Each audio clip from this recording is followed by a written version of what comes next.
Olá, queridos amigos, queridas amigas. Hoje estou gravando aqui em Concórdia, Santa Catarina. Que o Senhor vos abençoe, que o Senhor Deus vos guarde. Que a face do Senhor Jesus possa resplandecer em cada um de vocês, dando-lhes o devido conhecimento, entendimento e sabedoria. E que todos tenham um belo dia. Vamos estudar a lição. E hoje, terça-feira, 13 de janeiro de 2026, a lição 3 de hoje, ela tem como título Viver e Morrer por Cristo. E a lição de hoje, ela está baseada no livro do apóstolo Paulo, de Filipenses, capítulo 1, versículos 23 e 24, onde ele nos diz: Ora, de um outro lado estou constrangido, tendo o desejo de partir e estar com Cristo, o que é incomparavelmente melhor. Bom, o apóstolo Paulo, né, ele não está assim mencionando de forma alguma que se ele morresse naquele momento, ele iria imediatamente para o céu com Cristo. O que ele diz para todos nós é que se ele morresse, tendo a fé em Jesus, no seu Senhor, ele estaria garantido para o reino dos céus. E esse período de sono da morte, até a ressurreição na volta de Jesus, seria bastante rápido, seria como um piscar de olhos, porque quem morre, ele está realmente repousando, ele não ouve, ele não fala, ele não vê, ele está inconsciente. E quando menciona de partir ou morrer, era a esperança na ressurreição que ele está falando, na segunda vinda do seu mestre Jesus, que o ressuscitaria num piscar de olhos. Como a morte, né, é algo realmente muito ruim para todos os seres humanos, porque não estão acostumados com isso, ele é um estado assim, de inconsciência, né, para quem morre. Ele não sente nada, não existe nada ao seu redor. A única coisa que realmente uma pessoa, antes de morrer, ela espera é o seu reencontro com Cristo na sua segunda vinda.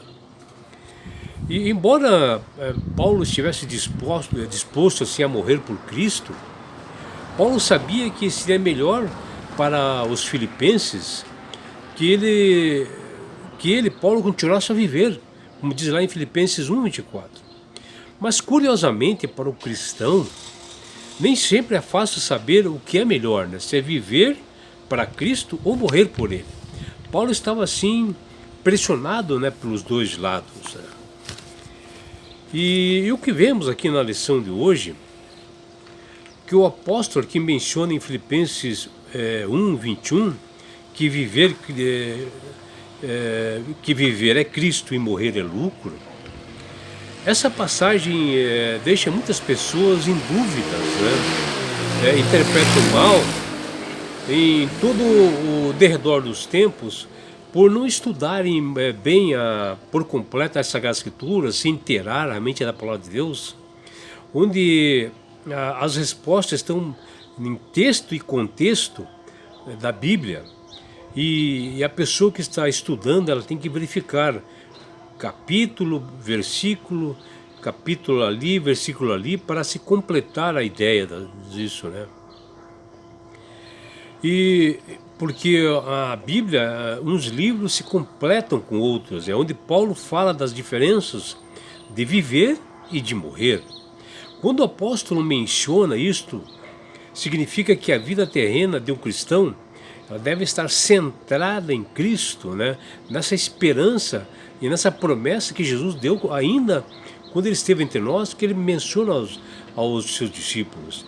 E independente do que ocorra na nossa vida, para o meio de servir a Deus, sempre devemos fazer e honrá-lo e glorificá-lo, e que a morte não deve ser um fim temido para nós crentes que acreditamos em Jesus, mas uma transição para uma comunhão com o nosso Senhor, pois Cristo irá ressuscitar a todos na sua segunda vinda, que inclusive está se aproximando. E assim, nesse sentido, a morte é lucro, né? Porque a pessoa que morre acreditando em Cristo, ela está garantida para o reino dos céus, ela está garantida através de Jesus, que ele mesmo disse isso.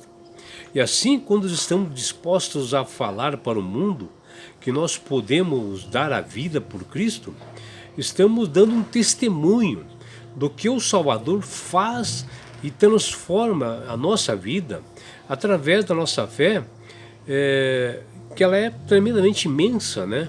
E supera essas barreiras. Como crentes em Cristo, que observamos os estatutos e mandamentos de Deus, nós temos a incrível esperança de ver os nossos entes queridos que faleceram, né? Para que eles sejam ressuscitados quando Jesus voltar novamente para esse mundo que está se aproximando, e que nós vemos lá em João 11,15, que o próprio Jesus diz, eu sou a ressurreição e a vida. Quem crê em mim, ainda que morra, viverá. São palavras do Salvador aos seus discípulos quando ele esteve entre nós, dando essas boas novas. E essa preciosa promessa do Salvador nos assegura que a morte não precisa ser o fim. E era isso que o apóstolo Paulo estava mencionando nessa passagem, e o que ele acreditava quando diz que morrer é lucro. Para saber o que é a morte, primeiro devemos saber o que é a vida. Em Gênesis capítulo 2, versículo 7, diz que Deus criou o homem do pó da terra, ou seja, do barro, e ele soprou nas narinas o fôlego da vida, fôlego de vida, né? E o homem passou a ser o quê? Uma alma vivente. Então a alma nada mais é do que os movimentos que são feitos através desse sopro de vida que Deus dá para as pessoas através do pó da vida, né? do pó da terra, onde o pó da terra mais o fôlego de vida, nós passamos a ser uma alma vivente. Ou seja, a alma nada mais é do que movimentos que o homem faz, que nós fazemos, né? São os movimentos, os membros todos. E quando a pessoa morre, a Bíblia diz em Eclesiastes 2,7 que o homem volta ao pó da terra, que o fôlego de vida volta para Deus. E assim, ninguém vai direto para os céus ou para Deus ou aos braços do Pai, como muitos dizem, né, por aí. E que na realidade as pessoas, como morrem, elas serão ressuscitadas somente na segunda vinda de Cristo, né? Então não podemos cair em enganos, principalmente pelo inimigo, dizendo que as pessoas vão para uma dimensão e que se transforma numa outra forma. Tudo isso são enganos. E a Bíblia ainda mais dá mais informações para todos nós sobre o estado da morte, onde Eclesiastes 9,5 diz: os mortos não sabem nada, e os mortos ficam descansando na sepultura até a segunda vinda de Cristo, quando haverá a ressurreição. Está lá em João capítulo 5, versículos 28 e 29. Por isso que Jesus fala sobre as pessoas que estão mortas. Ao ver o seu amigo Lázaro, que havia falecido, e ele diz o seguinte, nosso amigo Lázaro adormeceu, mas vou despertá-lo, que está lá em João capítulo 11, versículos 11, né? E se hoje, né, algumas pessoas falam que seus entes queridos morreram e foram para os braços do Pai, ou que foram diretamente para o céu, como alguns dizem, imagine você como teria sido ruim para Lázaro, que é um tremendo amigo de Jesus antes de ele falecer, e que já fazia 4 dias que ele estava morto. Ele poderia perfeitamente dizer ao seu mestre, quando Jesus foi ressuscitado, disse: ah, Senhor, eu estava 4 dias no céu, desfrutando, e agora me traz para esse mundo de sofrimento? Ele não iria falar isso? Quando nós analisamos as consequências lógicas assim, de uma ideia, nós podemos perceber mais facilmente quando estão errados, né? E quanto são bastante perigosas algumas ideias e algumas teorias de pessoas no mundo, onde não tem base bíblica alguma. E é isto que nós temos que ter, a base bíblica nas Sagradas Escrituras. A morte ela é um sono inconsciente, um estado de não existência, né? Pois a alma ou o corpo não é imortal, porque morre. O corpo e o fôlego de vida volta para Deus.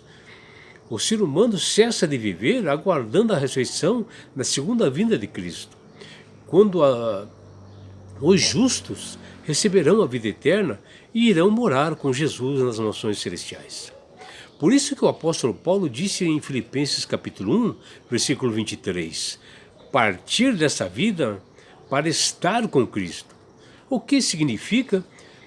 É de se manter firme, né, na fé com o seu Senhor, que ele quis dizer, tanto no sofrimento e na morte também, que como Paulo fala em 2 Timóteo 4,6. E assim, essa pessoa estará garantida na vida eterna. O apóstolo tinha certeza que depois de fechar os olhos nesse mundo, na morte, a próxima etapa aconteceria em um piscar de olhos na segunda vinda de Jesus, que o levaria com todo o povo de Deus para o lugar do próprio Jesus, onde hoje ele está no tabernáculo celestial, onde ele prometeu que nos levará para todos nós para lá e levará todos aqueles que o amam e querem ir para lá, que está lá em João 14:3 e 1 Coríntios 2:9, ou seja, nos levará para as mansões celestiais. Que você, meu amigo, minha amiga, tenha um dia realmente prazeroso e deleitoso ao lado do Criador do Universo. É o que deseja seu amigo João Carlos Amorim.